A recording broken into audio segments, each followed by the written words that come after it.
میرا نام محمد زبیر ہے، انڈیا سے بات کر رہا ہوں۔ میں ایک 7-8 سال مدرسے میں پڑھا تھا، سنت جماعت کے مدرسے میں۔ تو شیعہ لوگوں کو وہ لوگ کافر کہتے ہوئے ہم قریب بھی نہیں گئے۔ اس کے بعد مدرسے سے فارغ ہونے کے بعد میں بیعت ہوا۔ آپ کیا ہو گیا؟ ایک شیخ سے، وہ شیخ نے مجھے جی اچھا بیعت کیا آپ نے کسی شیخ سے؟ جی ایک شیخ سے بیعت کیا۔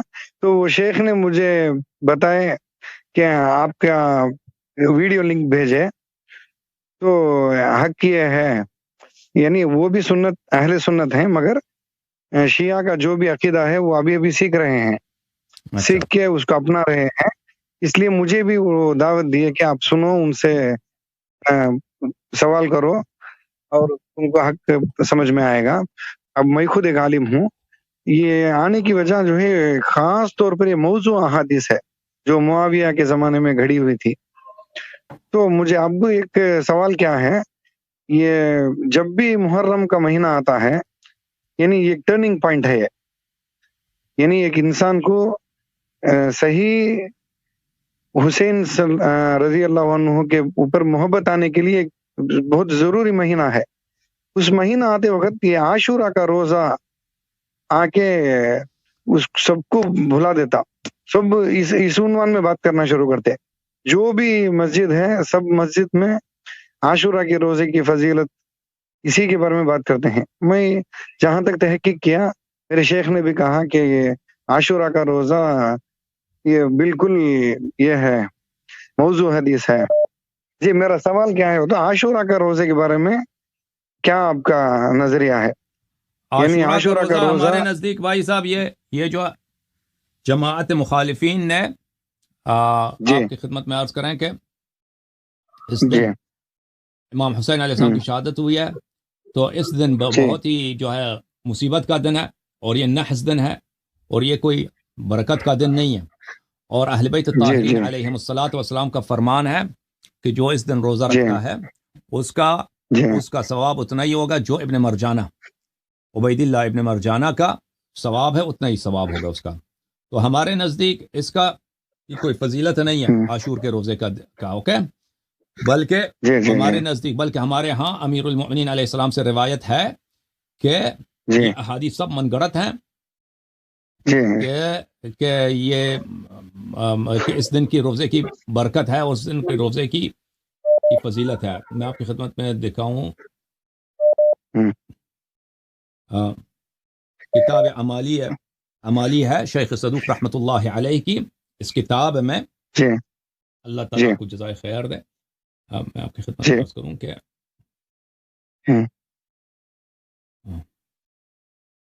اس کتاب میں حدیث ہے میثم تمار سے، یہاں پر صفحہ نمبر 767 میں، بلکہ یہ حضرت امام جعفر صادق علیہ الصلوۃ والسلام سے ہے۔ بلے فصوم عاشورہ، ماشاءاللہ، عاشور کے دن کے روزے کے متعلق میں نے ان سے پوچھا تو انہوں نے فرمایا، کیا فرمایا؟ ذاک یوم قتل فیہ الحسین علیہ السلام، وہ وہی دن ہے جب امام حسین علیہ السلام کی شہادت ہوئی ہے۔ فإن كنت شاملا فصوم، اگر تیرے لیے اس دن خوشی کا دن ہے تو اس دن روزہ رکھنا۔ کتاب فروع کافی جلد نمبر 4 میں، کتاب الصیام میں، یہاں پہ ایک باب ہے، باب صوم عرفہ و عاشورہ، عاشور کے دن اور عرفہ والے دن روزہ رکھنا۔ تو یہاں پہ کئی ایک احادیث ہیں، ایک حدیث یہ ہے، ملاحظہ فرمائیے۔ الحمدللہ صحیح بخاری میں کم از کم 20 احادیث موجود ہیں عاشورہ 10 محرم کے روزے کی فضیلت پہ۔ ان میں سے بھی جو کنزیکٹیو 8 طرق آئے ہیں انٹرنیشنل نمبر کے مطابق 2000 سے لے کر 2007 تک، اس باب کا نام ہی ہے صیام یوم عاشورہ، یعنی یوم عاشورہ کا جو روزہ ہے اس سے متعلق۔ اور صحیح مسلم میں، بخاری میں تو 20 احادیث ہیں، صحیح مسلم میں 40 احادیث ہیں، جن میں سے جو چیپٹر ہے صوم یوم عاشورہ کنزیکٹیو، اس میں 34 احادیث 34 ہیں انٹرنیشنل نمبر کے مطابق 2637 سے لے کر 2670 تک، یعنی آلموسٹ بخاری مسلم میں ملا کر یہ آپ کو 50 سے زیادہ احادیث ملیں گی، اور کم از کم 8 صحابہ سے یہ احادیث روایت ہیں. تو اب یہ ساری وہ 50 احادیث تو میں کور نہیں کر سکتا، میں نے صرف پنجتن پاک کی نسبت سے 5 ہی چوز کی ہیں. پہلی حدیث بخاری اور مسلم دونوں میں ہے. صحیح بخاری میں 2006، مسلم میں 2662، اور مشکات میں بھی ہے 2040. انٹرنیشنل نمبر کے مطابق ابن عباس کہتے ہیں رضی اللہ تعالیٰ عنہما کہ میں نے نبی صلی اللہ علیہ وآلہ وسلم کو یوم عاشورہ، 10 محرم اور رمضان مبارک کے علاوہ کسی اور دن کے روزوں کا اہتمام کرتے ہوئے نہیں دیکھا. اور پھر ساتھ ہی فرمایا کہ آپ صلی اللہ علیہ وآلہ وسلم 10 محرم یوم عاشورہ کے دن کو باقی تمام دنوں پر فضیلت دیا کرتے تھے. یہ مسلم شریف کے الفاظ اور بخاری میں بھی موجود. دوسری حدیث صحیح مسلم میں ہے، انٹرنیشنل نمبر کے مطابق 2746 اور مشکات میں 2044. ابو قتادہ کہتے ہیں کہ نبی صلی اللہ علیہ وآلہ وسلم نے فرمایا میں اللہ سے امید کرتا ہوں کہ یوم عاشورہ یعنی 10 محرم کا روزہ 1 سال کے گناہوں کا کفارہ بن جائے گا. 1 سال کے. اور یہ گناہ صغیرہ ہی ہوتے ہیں، کبیرہ گناہ صرف توبہ سے معاف ہوتے ہیں، کیونکہ صحیح مسلم میں حدیث ہے انٹرنیشنل نمبر کے مطابق 552 اور مشکات میں بھی ہے 564 کہ اگر کبیرہ گناہوں سے بچا جائے تو ایک نماز سے دوسری نماز، ایک جمعے سے دوسرا جمعہ، اور ایک رمضان سے دوسرا رمضان درمیان کے گناہوں کا کفارہ بن جاتے ہیں، اگر بیچ میں بڑے گناہ نہ کیے جائیں. اب یہ نہیں کہ ایک بندہ ایک جمعہ پڑھے اگلا جمعہ پڑھ لے بیچ کے گناہ معاف، نہیں. نماز چھوڑنا خود کبیرہ گناہ ہے. صحیح مسلم میں 246 نمبر حدیث ہے بندے کے کفر اور اسلام کے درمیان فرق کی نماز ہے. تو نماز چھوڑنے سے بڑا کوئی کبیرہ، تو کبیرہ گناہوں سے بچا جائے تو چھوٹے موٹے گناہ جو ہیں وہ اس طرح کے روزوں سے معاف ہو جاتے ہیں. تیسری حدیث بھی بخاری اور مسلم دونوں میں ہے، بخاری میں 2002، مسلم میں 2637. اما عائشہ رضی اللہ تعالیٰ عنہ کہتی ہیں کہ قریش مکہ بھی زمانے جاہلیت میں عاشورہ کا روزہ رکھا کرتے تھے. اور میرا گمان یہ ہے کہ چونکہ ابراہیم علیہ السلام کو آتش نمرود سے نجات ملی تھی تو بنو اسماعیل کو بھی عاشورہ کے دن کی فضیلت پتہ تھی، حالانکہ مشرکین عرب بت پرست تھے، وہ بھی عاشورہ کا روزہ رکھا کرتے تھے. تو نبی صلی اللہ علیہ وآلہ وسلم بھی مکے میں عاشورہ کا روزہ رکھا کرتے تھے. رمضان شریف تو مدینے میں فرض ہوئے نا روزے، مکے میں آپ عاشورہ کا روزہ رکھا کرتے تھے.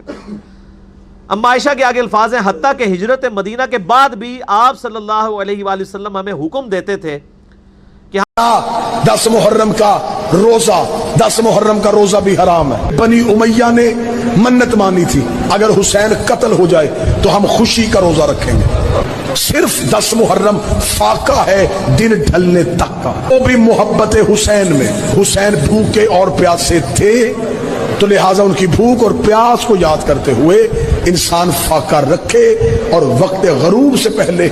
محرم کا روزہ رسول اللہ صلی اللہ علیہ وسلم نے ارشاد فرمایا کہ عاشورہ کا روزہ مجھے اللہ کی رحمت سے امید ہے کہ 1 سال کے گناہوں کا کفارہ ہے. تو بڑی فضیلت ہے. رمضان کے بعد سب سے زیادہ فضیلت عاشورہ کے روزے کی ہے، 10 محرم کا روزہ. سمجھ رہے ہیں؟ محرم میں ہمیں شریعت نے کیا کرنے کا حکم دیا ہے، اسلام کیا کہتا ہے؟ پہلی بات اسلام یہ کہتا ہے کہ محرم میں روزے رکھنا دوسرے مہینوں کی نسبت زیادہ ثواب ہے. رمضان کے بعد تو زیادہ سے زیادہ روزے رکھیں، اور اسپیشلی 10 محرم کا روزہ 1 سال کے گناہوں کا کفارہ ہے، یہ اور زیادہ ثواب ہے. پورے محرم نہیں رکھے جاتے تو کیا کرنا ہے؟ 10 محرم کا رکھنا ہے. حدیث میں آتا ہے کہ آپ نے حکم دیا 2 روزے ملا کے رکھو، کیونکہ یہودی جو تھے وہ 1 روزہ رکھتے تھے. صحیح ہے نا؟ تو یہودیوں سے مشابہت سے بچنے کے لیے ہمیں حکم دیا کہ اس کے ساتھ 1 اور روزہ ملائیں. تو علماء یہ کہتے ہیں کہ آج کل یہودی 10 محرم کا روزہ نہیں رکھتے، تو اب مشابہت ختم ہو گئی ہے. تو اگر کوئی 9، 10 یا 10، 11 کا رکھ لے تو اچھی بات ہے، نہیں تو صرف 10 محرم کا بھی رکھ لے تو بھی انشاءاللہ پورا ثواب ملے گا، کیونکہ اب اس میں مشابہت رہی نہیں ہے. سمجھ رہے ہیں کہ نہیں سمجھ رہے؟ یہ کرنے کا کام ہے. دوسرا کام، محرم میں گناہ دوسرے مہینوں کی نسبت زیادہ، اس کی قباحت زیادہ بڑھ جاتی ہے، کیونکہ 4 مہینے محترم ہیں، شوال، ذیقعد، ذیقعدہ، ذی الحجہ، محرم اور رجب. یہ 4 مہینے جو ہیں اسلام میں